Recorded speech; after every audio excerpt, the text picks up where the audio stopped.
Assalamu alaikum students, open your books. Page number 24. Open page 24 of your books.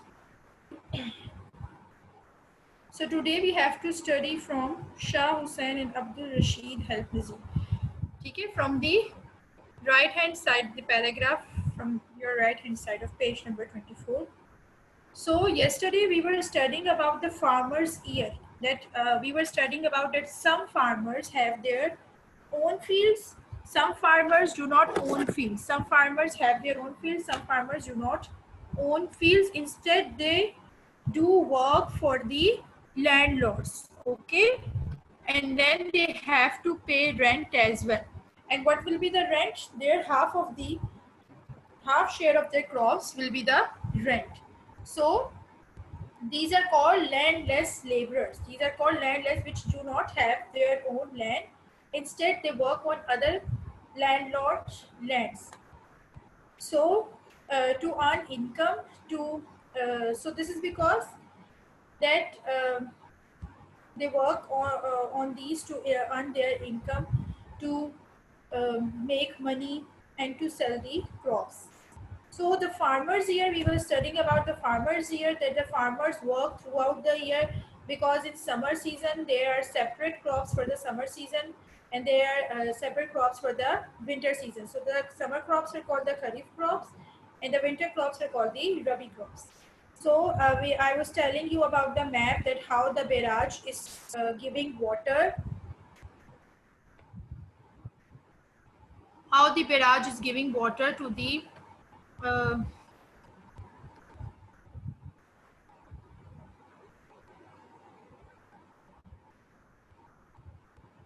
water to the for irrigation to smaller canals. And we have studied the map over here, in which we have studied that how Nazir and his family live over here, and these are the fields, these are the lands of Nazir on which Nazir works. These brown color lands are the Nazir lands on which he works.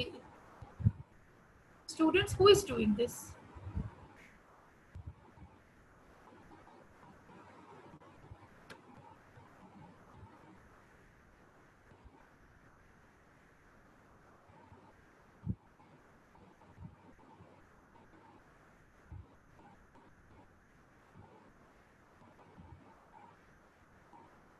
G.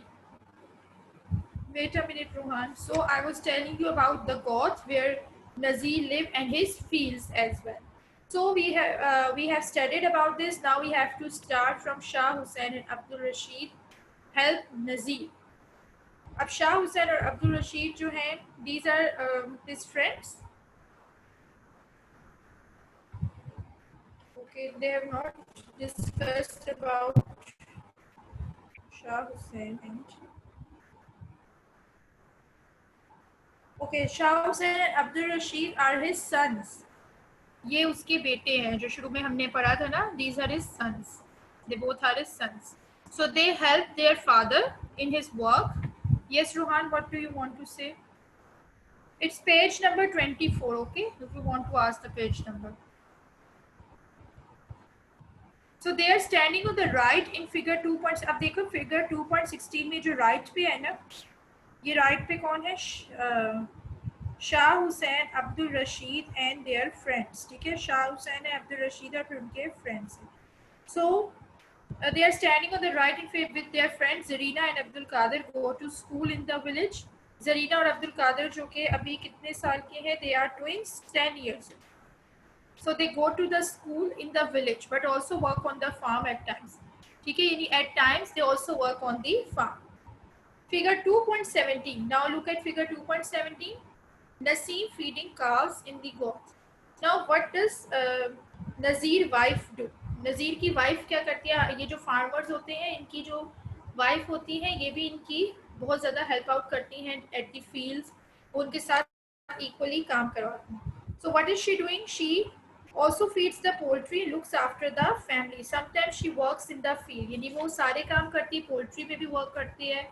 जैसे वो देखो उन्होंने लिखा हुआ है Naseem feeding calves इन दी गोट. ये calves हैं और वो उनको जो है वो यहाँ पे क्या खिला रहे हैं? उनको जो है वो चारा खिला रहे हैं. So sometimes she works in the fields.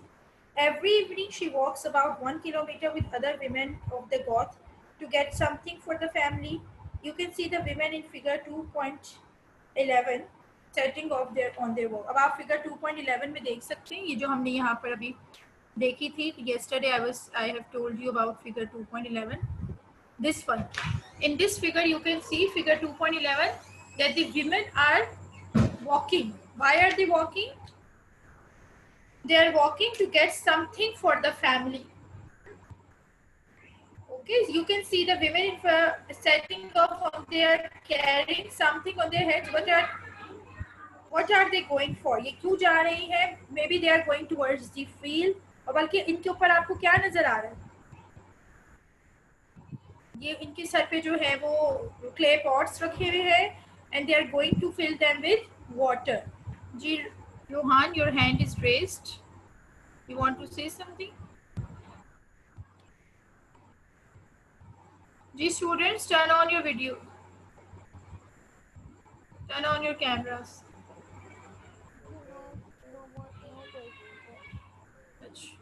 Okay, now come to page number 25, Kharif crops. Now we have to study about Kharif crops. What are Kharif crops? The summer crops are called Kharif crops. Okay, rice is Nazir's chief Kharif crop.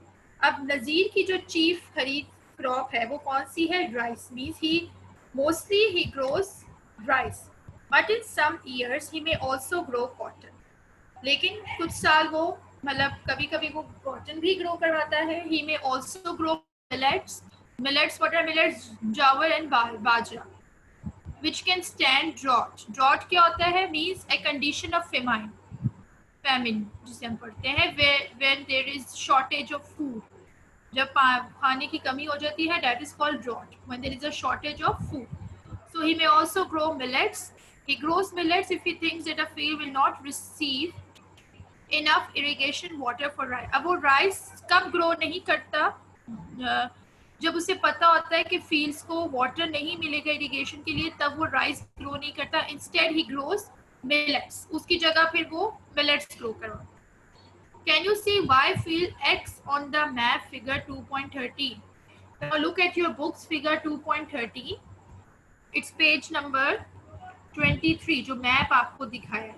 इसमें अब वो क्या कह रहे हैं? Can you see Y field X on the map figure may not receive much irrigation water? Where is the field X? Okay, हाँ, over here. ये आपको ना ये इस मैप में देखें, ये आप में इसमें कैंसिल हुआ हुआ है यहाँ पर. You can open page 23. यहाँ पर नीचे एक क्रॉस बना हुआ है, उसमें आप लोग देख सकते हैं कि जो है वो यहाँ पर एक क्रॉस बना हुआ है. What is the cross showing? कि यहाँ पे जो फील्ड है, it is not getting water for irrigation. उसको वाटर नहीं मिल रहा इरिगेशन के लिए. That field वो इस तरफ करके है because it is not it is hidden in this map. So you can see in your books के Y field X on the map may not receive much irrigation water. अब मुझे बताएं ये क्यों नहीं इसको यहाँ पे मिल रहा irrigation water? Can you tell me? Can anyone tell me कि इसको क्यों नहीं मिल रहा? Yes, can anyone tell me? Ji Rohan, you can tell why this field is not getting water.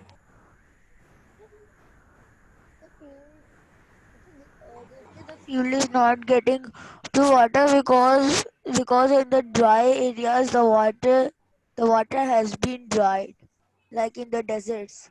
So the family does not get too much water to drink. लेकिन वो पूछ रहे हैं कि यहाँ पे क्यों नहीं, क्योंकि आप देखो ना ये बैराज है और जब वो डिवाइडेड हो के मतलब इन सब फील्ड्स को जब इरिगेशन वाटर मिलेगा और वो जब तक यहाँ ये वाला पानी इन फील्ड्स को देते हुए जब तक यहाँ तक पहुँचेगा तो इतनी इनफ सप्लाई नहीं रहेगी, क्योंकि डिस्टेंस बहुत ज़्यादा हो गया है ना, तो इतनी सप्लाई नहीं रहेगी. तो because of less supply of water the fields can not be irrigated much. उनको ज़्यादा इरीगेशन वो यानी थोड़ा बहुत मिलेगा, ज़्यादा नहीं मिलेगा. ये इसका मेन रीज़न है. They did not get irrigation water because they are very far away from the barrage. Okay, next topic is preparing the fields for rice. Okay, one of you can read preparing the fields for rice. Yes जी, reading start करें रोहान। अपना page page page 25, preparing the fields for rice. Page 25. Preparing the fields for rice. Nazir Nazir hires a tractor for 1 day in March each year. The tractor pulls a plough. He pays 180 rupees per hour for the hire of the tractor. On that day, he is able to plug on his 4 acres 3 times.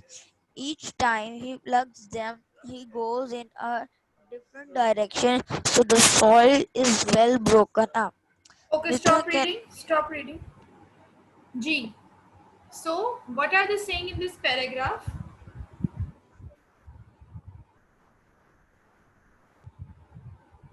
G. What are they saying? Keep preparing the fields for. I will open the page number this one. Nazir hires a tractor for 1 day in March each year. मतलब मार्च में नज़ीर जो है वो एक tractor higher करता है for 1 day each year, हर साल। Tractor का क्या काम होता है? ऑब्वियसली मार्च में वो फील्ड्स को प्रिपेयर करता है for ploughing. He prepares the fields for ploughing. So the tractor pulls a plow. He pays 180 rupees per hour for the hire of the. अब उसके पास अपना ट्रैक्टर नहीं है, he doesn't own his own tractor. Okay, so that's why he has to pay the rent. और उसको कितना rent पे करना पड़ता है उस ट्रैक्टर पे? फॉर 1 आवर पर आवर उसको कितने जो है रुपीस देने पड़ते हैं? 180 rupees. That's why he hires the tractor for just 1 day, because he has to pay 180 rupees for 1 hour. It means कि पूरे दिन के कई पैसे हो जाते हैं. On that day, he is able to plow his 4 acres 3 times. और उस दिन, जिस दिन वो ट्रैक्टर लेता है, उस दिन वो अपनी ज़मीन को 3 टाइम्स जो है वो प्लाव कर, ताकि वो बिल्कुल फाइन हो जाए. मतलब एक दफ़ा करेगा तो वो जो वीड्स हैं वो निकल आएंगी, सेकंड टाइम करेगा तो वो वीड्स मतलब वो ज़मीन को बराबर करेगा, और थर्ड टाइम करेगा तो वो बिल्कुल ही उसको फाइन कर देगा. सो ये मतलब उनका एक तरीका होता है. So he is able to plough his 4 acres 3 times. Each time he plows them, he goes in a different direction so that the soil is well broken. क्योंकि आपको पता है कि जब भी ये प्लॉइंग करते हैं तो ये पहले सॉइल को निकालते हैं, जो मतलब खराब सॉइल होती है ना, which is full of weeds, वो उसको रिमूव करते हैं. Then they just find them. ठीक है. सो पहले तो वो उसको डिफरेंट डायरेक्शंस में मूव करते हैं ट्रैक्टर को, so that the soil is well broken up, ताकि सॉइल अच्छी तरीके से जो है वो ब्रेक हो जाए. एंड देन वो फिर इसको मतलब जो है वो फाइंड करते हैं. Mitha can not afford to hire a tractor. अब मिठा जो कि हमने पढ़ा था, he was one of the neighbours. He was one of the neighbors of Nazir. So Mitha cannot afford to hire a tractor. Mitha के पास इतने पैसे नहीं है. He cannot hire a tractor. Figure 2.18 अब आपको पता है कि अब तो ये लेटेस्ट हो गया है कि ट्रैक्टर्स के जरिए प्लॉइंग होती है, but in Asian times means पहले की बात बता रही हूँ कि when there was no tractors या इस तरह से नहीं, तो फिर तब प्लॉइंग कैसे होती थी? यूजिंग बुलॉक्स, यानी इन्हीं के जरिए जो है वो प्लॉइंग होती है. अब मिठा अभी भी होती है, जो ज़्यादा मतलब पुअर फार्मर्स हैं जो ज़्यादा अफोर्ड नहीं कर सकते, वो फिर इसी तरीके से करते हैं. अब जैसे वो बता रहे मिठा, क्योंकि मिठा की तो ज़मीन भी अपनी नहीं, उसको ना इतना प्रॉफिट होता है, so that's why he cannot afford to hire a tractor. Figure 2.18 shows that his buffaloes pull up plow. अब ये देखें, ये इसके बफलोज जो है, इनके पीछे जो है वो एक रेक मैंने शायद आपको पढ़ाया था 5 क्लास में. रेक होता है वो एक मतलब एक टाइप का टूल होता है, वो इनके साथ अटैच कर देते हैं, और जैसे जैसे ये ब्लॉक्स मूव करते हैं तो वो उस टूल की मदद से वो जो सॉइल है वो ब्रोक होती जाती है. So the buffaloes pull up plow. Mitha is fairly old, sorry, so he gets very tired walking all day and keeping the plow at the right depth in the soil as the buffaloes pull it. अब वो कह रहे हैं क्योंकि because he is very old, यानी वो अच्छा खासा जो है वो एजड है, so he gets very tired walking all day and keeping the plow at the right depth in the soil. यानी उससे प्लाव को जो मतलब उसका जो इंस्ट्रूमेंट होता है, टूल होता है, उसको राइट डेप्थ में रखना होता है. यानी अगर वो टू डीप भी चला जाएगा तो सॉइल खराब हो जाएगी. So he has to keep the plow at the right depth in the soil as the buffaloes pull it. और बफलो जैसे जैसे मूव करते जाते हैं और वो उसको अपने साथ, तो इस चीज़ में उसको बहुत मेहनत करनी पड़ती है, has to do much hard work, और उसकी एज भी इतनी नहीं है कि वो इतना हार्ड वर्क कर सके। आफ्टर प्लॉइंग नज़ीर्स, अब वो नज़ीर की बात करें दोबारा से, नज़ीर ऑक्सन पुला plot crusher,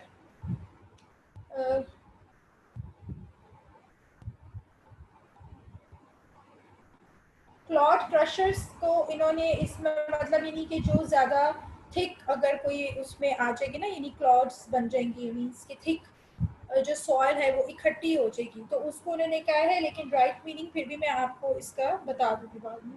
so after ploughing नजीज oxen पुला क्लॉड क्रशर, यदि वो अपने साथ एक सॉइल को इकट्ठा करके निकाल लेती है, there are only a few clods and either Shah Hussain और Abdul Rashid crushes the clods with a wooden mallet, तो वो तो फिर उसको उसके जो बेटे हैं वही उसको जो है वो फाइन कर देते हैं with a wooden mallet. They both use hoes to build up low dikes of soil around the fields to prepare for the irrigation.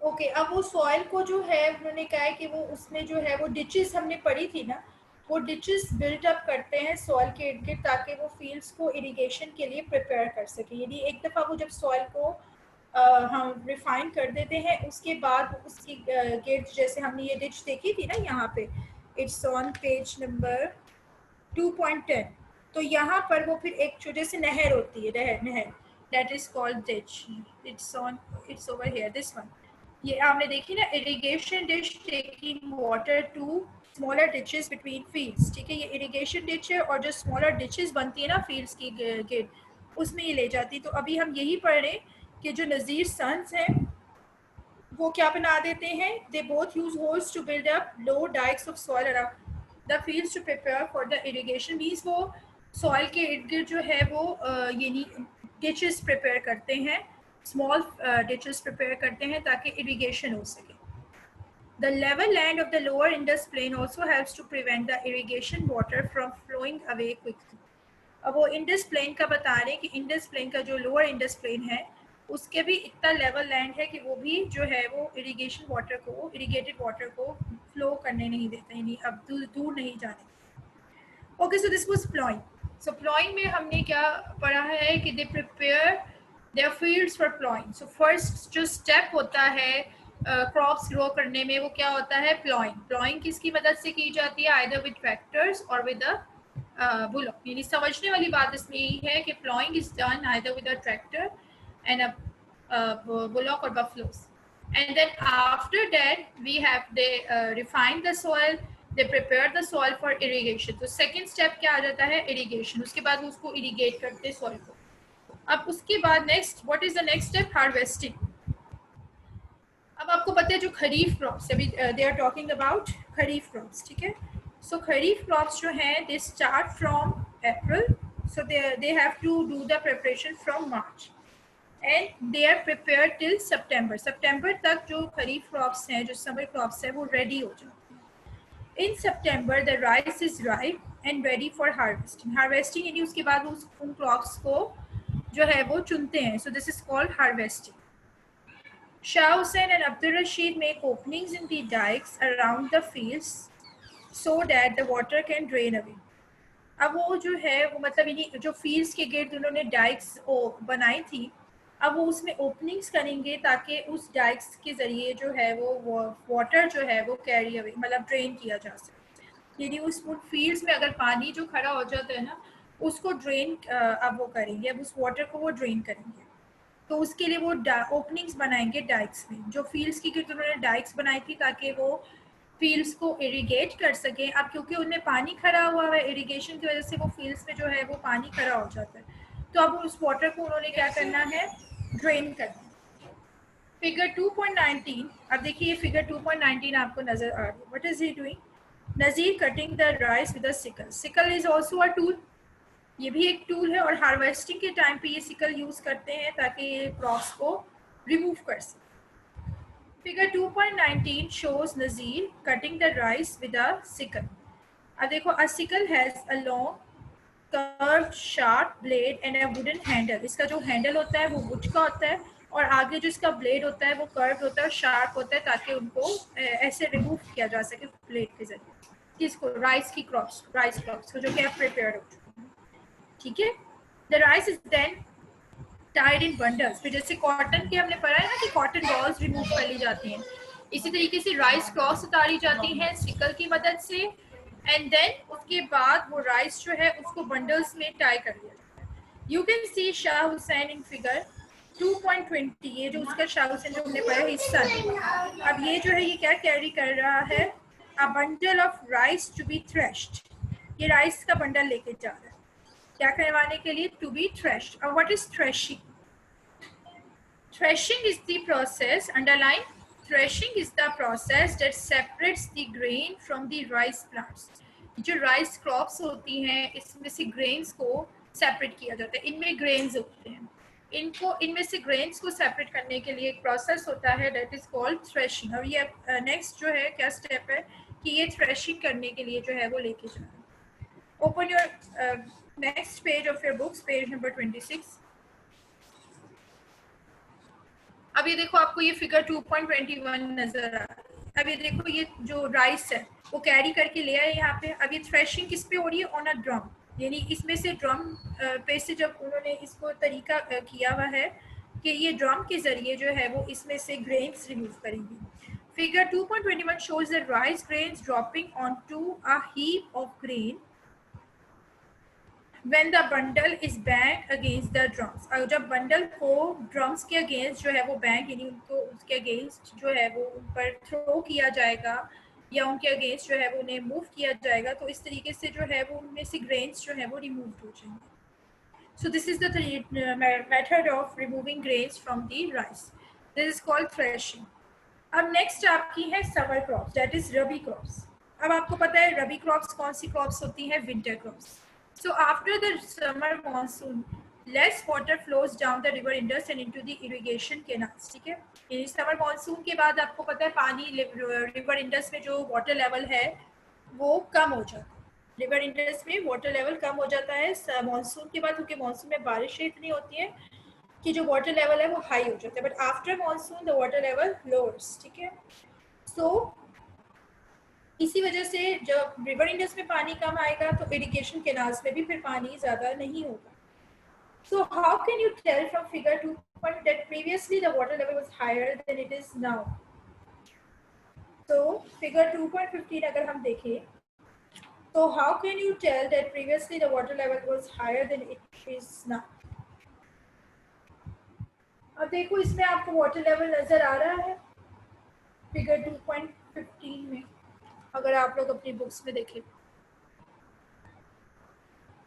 ये वाटर लेवल है और ये एक मतलब स्मूथ वाटर हुआ हुआ इस टाइम, तो वो ये कह रहे हैं कि प्रीवियसली जो वाटर लेवल था वो हायर था देन इट इज़ नाउ। अब हमें नज़र आ रहा है कि अभी वाटर लेवल इतना हाई नहीं है जितना पहले था, क्योंकि जाहिर बात है जब वाटर लेवल हायर होता है तो वो रशी वाटर हुआ होता है, यानी जैसे टकराने वाला, बहुत ज़्यादा वो फास्ट फ्लोइंग वाटर होता है। लेकिन ये तो हमें शक्ल से ही नज़र आ रहा है ना कि it is very smooth water. I am talking about figure 2.15 is very smooth water.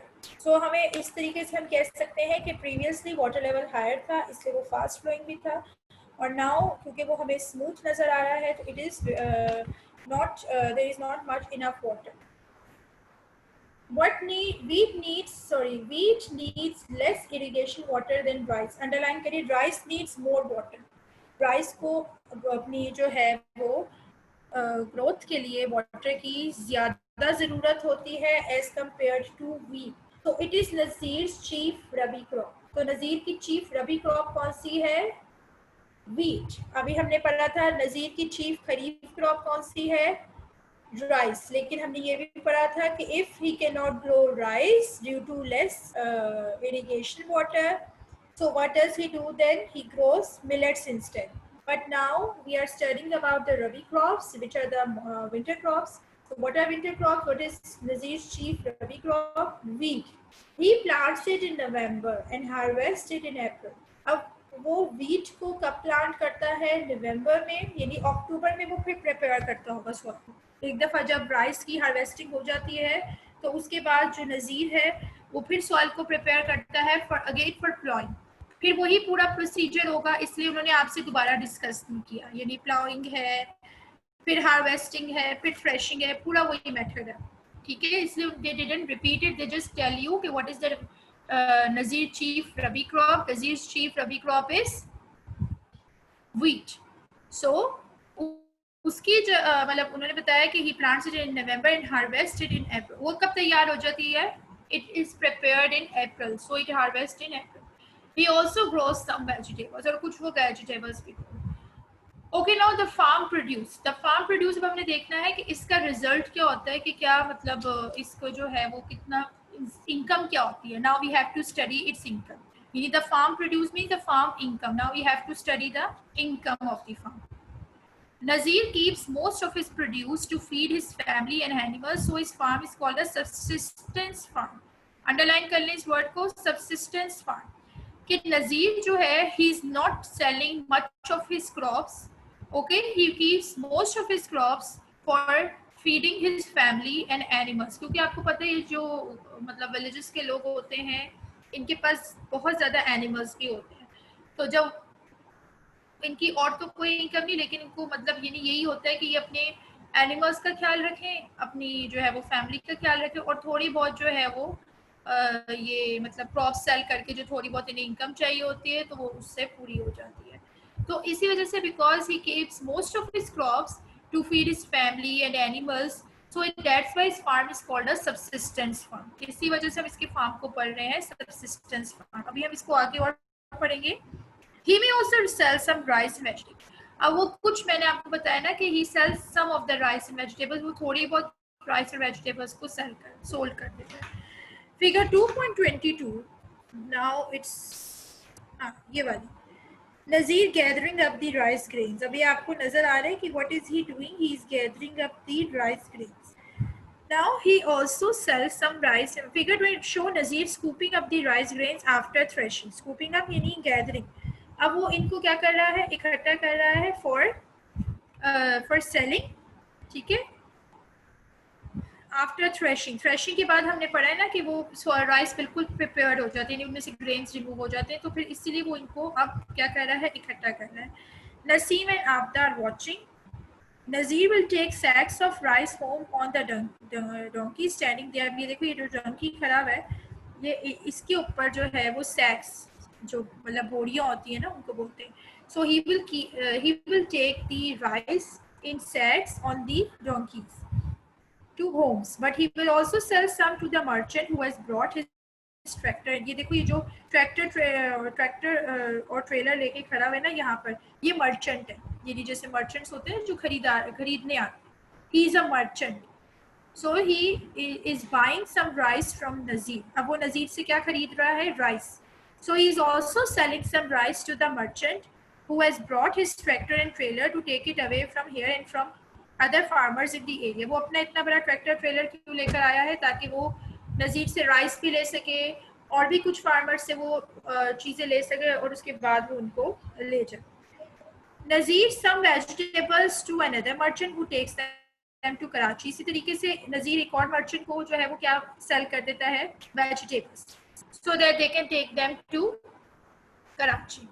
And then this merchant provides Nazir with the seeds and fertilizer for the next. और फिर वो merchant नज़ीर को क्या देता है, वो उसको पैसे नहीं देता, he doesn't need money, instead वो उसको पैसों की जगह वो चीज़ें दे देता है जो उसको अपनी नेक्स्ट क्रॉप्स के लिए ज़रूरत होती है, जैसे सीड्स और fertiliser for the next crop of vegetables, ठीक है। नेक्स्ट क्रॉप्स के लिए जो वेजिटेबल्स की नेक्स्ट क्रॉप है उसके लिए वो उसको क्या दे देता है, सीड्स एंड फर्टिलाइजर। अब आप देखो cycle of poverty. Poverty means like गुर्बत। नेक्स्ट पेज पे है, you can open the next page.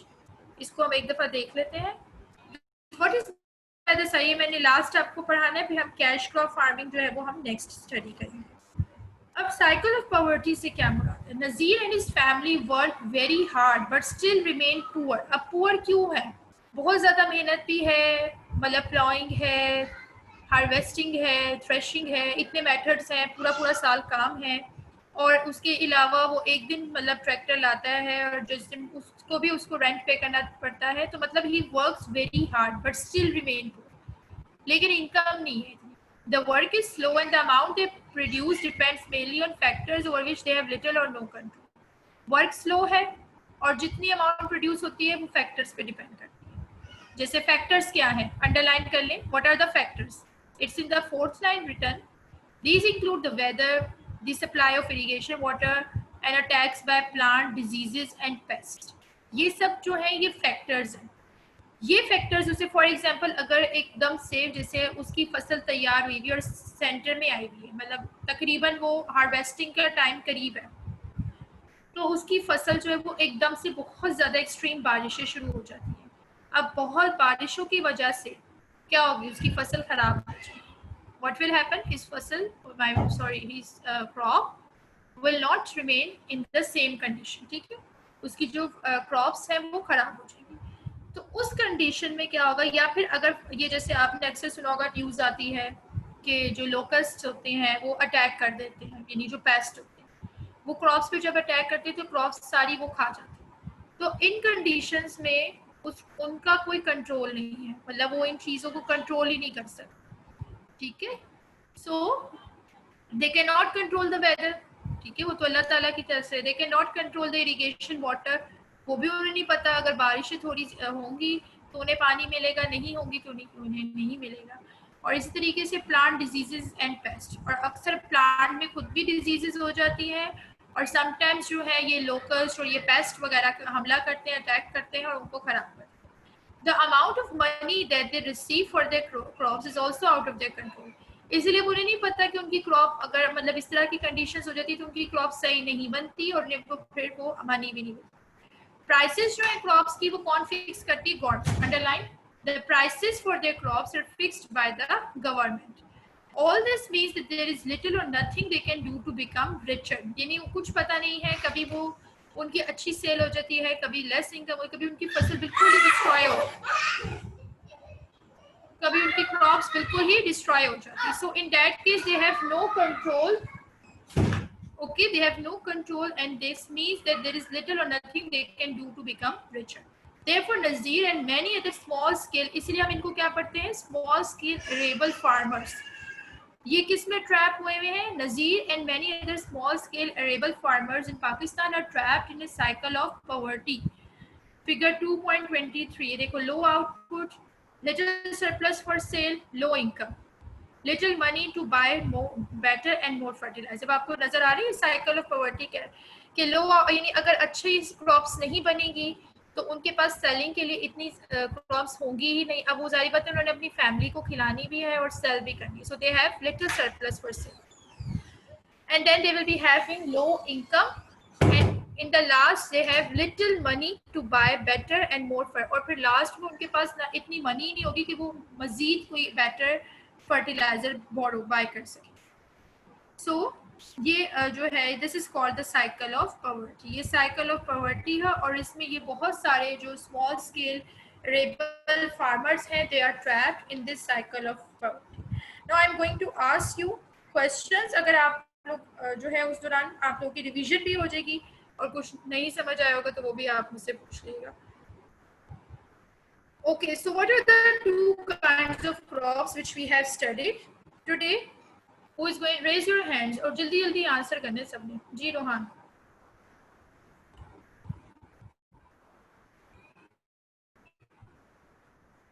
मैंने सबसे जो है वो पूछने हैं. All of that. Okay. Ji, what are the two types of crops which we have studied today? अच्छा ठीक है, मुझे आपसे क्वेश्चन भी पूछना है. जो टू टाइप के क्रॉप्स जो आज पढ़े उनमें से एक का नाम है खारिफ क्रॉप्स. खारिफ क्रॉप एक है खरीफ और एक रबी क्रॉप. ठीक है, अब पूछने क्या क्वेश्चन पूछने हैं आपसे? कि फार्मर जो ट्रैक्टर के अंदर काम वगैरह करते हैं उनके पास ज़्यादा पैसे नहीं होते काम करने की, जैसे कि हमने आज उन्होंने यही आपको बताया ना कि it depends on conditions. Sometimes अगर तो उनकी क्रॉप्स ठीक हैं तो they get money, they earn money, but sometimes if they are like such conditions as if the locusts have destroyed their crops, then they didn't have enough money, they have no leftover crops for selling in that case they will remain poor, मतलब उस time उनको अपनी family को भी feed करना है और उसके साथ साथ उन्हें जो है वो सेलिंग भी करनी है ताकि वो नेक्स्ट ईयर के लिए बेटर फर्टिलाइजर्स खरीद सके। ये तो So, फार्मर्स के लिए बहुत मुश्किल होता है सरवाइव करना। नहीं सरवाइव कर मतलब फिर उनके पास इतने मनी नहीं बचेगी ना, यानी वो खिला तो सकेंगे अपनी फैमिली को लेकिन जैसे उनकी कंडीशंस बहुत पुअर हो जाएंगी, मींस लाइक स्टार्विंग, और इस तरह से उनके पास इतनी क्रॉप्स नहीं बचेगी ना, तो sometimes their family is like starving, यानी एक टीचर टाइम का इनकम क्या होता है? इनकम यानी उनकी जैसे जैसे इनकम होती है, जैसे सैलरी होती है इस तरह से, यानी उनको जो जो चीज़ वो बनाते हैं उसके जो पैसे उन्हें मिलते हैं, अच्छा जो अर्निंग जो है, earning is called income.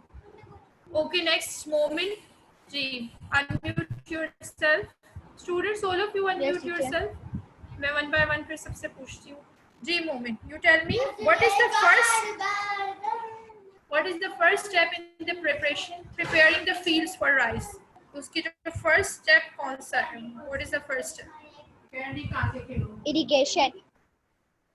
I'm talking about the first step. It's a firstly हम irrigate तो नहीं करते ना, first क्या करते हैं? Yeah, First step of preparing a crop. What do we do in the first step? Anyone else can answer me? Can you repeat the question? What Can is you the repeat the question? What is the first step in preparing a crop? First step is when we put the seeds. the soil preparation. The soil Students, अभी मैंने आपको बताया था plowing. Agriculture. Plowing is the first step. Plowing is the first step. Plowing, preparing the field. Plowing is the first step. उसके बाद second step क्या होता है? What is the second step? ठीक है, फिर वो ट्रैक्टर से उनको ठीक मतलब के उनको वो तो अच्छी first step तरह है ना? सीड्स जिस सीड्स पे वो अब जो अंदर मोमिन ने डाल बताया, वो अंदर अब जो मोमिन सीड्स ने डाल बताया दे। था जी, मोमिन ने जो बताया था that is the second step, means irrigation is the second step. Heather and Umar, unmute yourself. Okay. What is threshing? What is the meaning of threshing? Who will tell me? Throw कर What देना is किसी the चीज meaning को। of threshing? Not throwing, separating. Separating from the rice plant. That is called threshing. Students ये terms आप लोग read किएगा ताकि आपको अच्छे से अंडरस्टैंडिंग होगी, ठीक है? आप लोगों का होमवर्क यही है कि you have to read these terms, और इसके साथ आप लोगों को ये चैप्टर मिल चुका हुआ है। आप इस चैप्टर की जो है फिलिंग द ब्लैंक्स जो आप नहीं हमें बना के भेजेंगी, आपके होमवर्क है, यू हैव टू डू। या आप नहीं बना के भेजेंगी। आप जैसे यार have to do filling the blanks. Teacher जाइए, हमने चैप्टर नहीं पढ़ा था, हम चैप्टर नंबर 1 पे तब ये नोट्स आए थे ना, तो टीचर मुझे पता नहीं चला था, तो मैंने वो सारा ना फिलिंग द ब्लैंक्स और ट्रू फॉल्स कर लिए। कोई बात नहीं, अगर आप कर चुके हैं तो इट्स ओके, बस आप उनको एक दफा रिवाइज किएगा, लर्न किएगा, you have to learn it as well, ताकि आपको ये टर्म्स जो है वो अच्छे से क्लियर हो। चलिए ठीक है, इस मंडे को मुलाकात होती है।